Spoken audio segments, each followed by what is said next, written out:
अवश्य आओगे, अन्यथा आपका कष्ट निवारण नहीं हो पाएगा। इसलिए बुलाया जाता है सत्संग में आपको कि आपको धनी बनाना है। आप युगों युगों के निर्धन हो चुके हो इस भक्ति मार्ग के।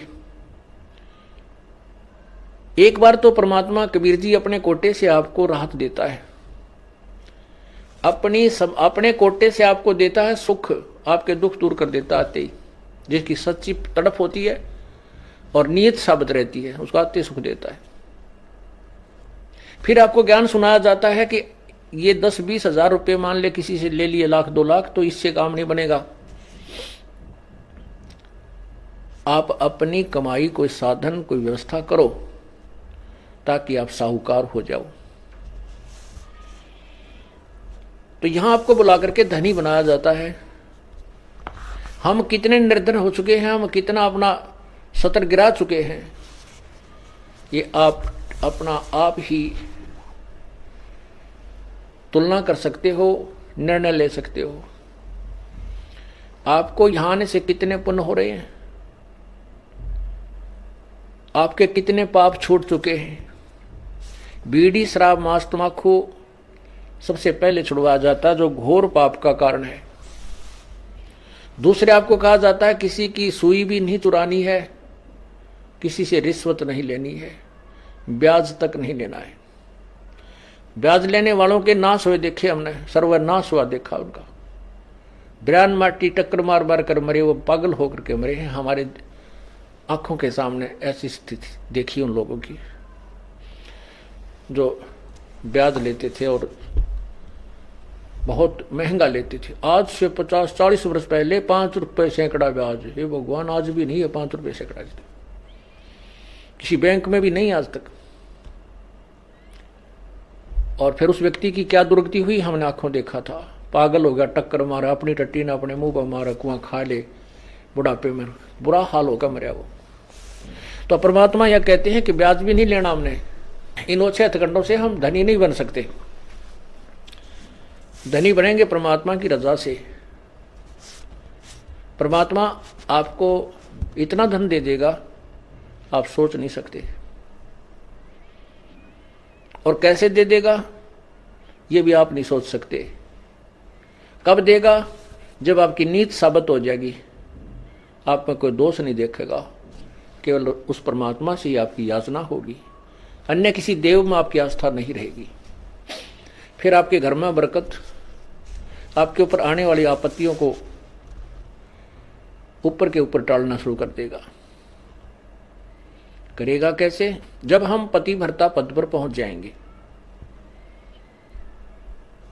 जिस पति को अपनी पत्नी पर शंका हो जाती है तो वो उनमें फिर प्रेम नहीं रहता। और जो पतिव्रता स्त्री है उसका पति अपने सामर्थ्य के अनुसार उसकी पूरी सुरक्षा करता है, पूरी सुविधाएं देने की चेष्टा करता है। ठीक इसी प्रकार हम आत्माएं,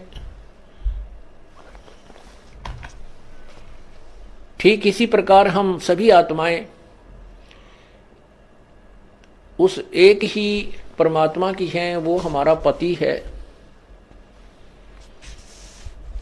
सबका मालिक है। पति मीन मालिक, स्वामी, वो हमारा पति है। और हम जब तक उसमें पतिव्रता की तरह आस्था नहीं बनाएंगे तब तक वो हमारी मदद, हमारी सहायता नहीं पूरी नहीं करेगा। जब हम पतिव्रता की तरह, उसके एक पतिव्रता का अर्थ है कि जैसे अपने पति के अतिरिक्त किसी भी परपुरुष में आस्था ना हो, चाहे कोई कितना ही खूबसूरत हो, कितना ही धनी हो, चाहे वो कितना ही चटक मटक हो, हमारे मन में दोष नहीं आना चाहिए। और एक अपने पति पर हमने श्रद्धा रखनी चाहिए, उसमें आस्था रखनी चाहिए। तो हम पतिव्रता, पतिव्रता का अर्थ ये भी नहीं होता कि पति के अतिरिक्त सबका अनादर करे। किसी का अनादर नहीं करना। जैसे जेठ जेठानी घर में होते हैं, जेठ है, जेठानी है, देवर देवरानी है, ननंद है छोटी बड़ी, सास ससुर हैं, इन सब को यथोचित सत्कार देना पतिव्रता का प्रथम कर्तव्य है। लेकिन जो समर्पण अपने पति में होता है वो किसी में नहीं हो सकता, नहीं होना चाहिए, तो हम पतिव्रता हैं।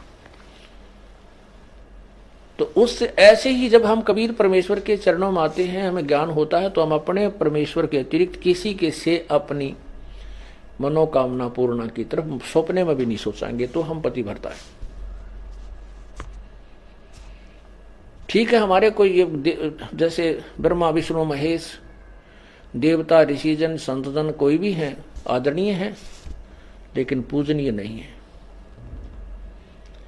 जैसे पतिव्रता को अपना पति पूज्य होता है, उसी से को समर्पण करती है, तो वो समर्पण वो किसी को नहीं कर सकती, लेकिन आदर सबका करती है, वो आदरणीय है। इस भाव से जब हम प्रभु के चरणों में लगेंगे, तब परमात्मा हमारी सभी मनोकामनाएं पूर्ण करेगा, अन्यथा नहीं करेगा। जैसे परमात्मा क्या बताते हैं, ज्यों पतिव्रता पति से राती, आन पुरुष नहीं भावे, बसे पीहर में सुरत प्रीत में ऐसे ध्यान लगावे। उसके विषय में क्या बताते हैं कि जो जैसे जब पतिव्रता जमी पर और जो जो रख है धर है पाओ, और समर्थ झाड़ू देत है कदे ना काटा लग जावे। परमात्मा आपकी कैसे मदद करेगा कबीर भगवान? जब हम पतिव्रता हो जाएंगे इसके प्रति, किसी भी देवता से, किसी इष्ट से, किसी भी भूत प्रेत से या कोई झाड़े लानियों से हमारी कोई लिंक नहीं रहेगा, बिल्कुल सोचा नहीं सपने में। और फिर इस समर्थ के सहारे हम लगेंगे, तब ये हमें कितने सुख देगा। जब जो पतिव्रता जमी पर जो जो धर है पाँव, समर्थ झाड़ू देत है ना काटा लग जावे। जैसे पतिव्रता स्त्री कहते पानी को चलेगी पानी भरने के लिए, अर्थात अपने जीवन रूपी सफर में वो चलती है आत्मा, जो केवल एक इष्ट पूर्ण परमात्मा कबीर जी पर आश्रित है। उसके जीवन रूपी सफर में, जीवन रूपी रास्ते यात्रा में, यात्रा के मार्ग में वो परमात्मा समर्थ भगवान कबीर परमात्मा ऐसे झाड़ू देता है। झाड़ू मीन हमारे आने वाले जीवन में जो संकट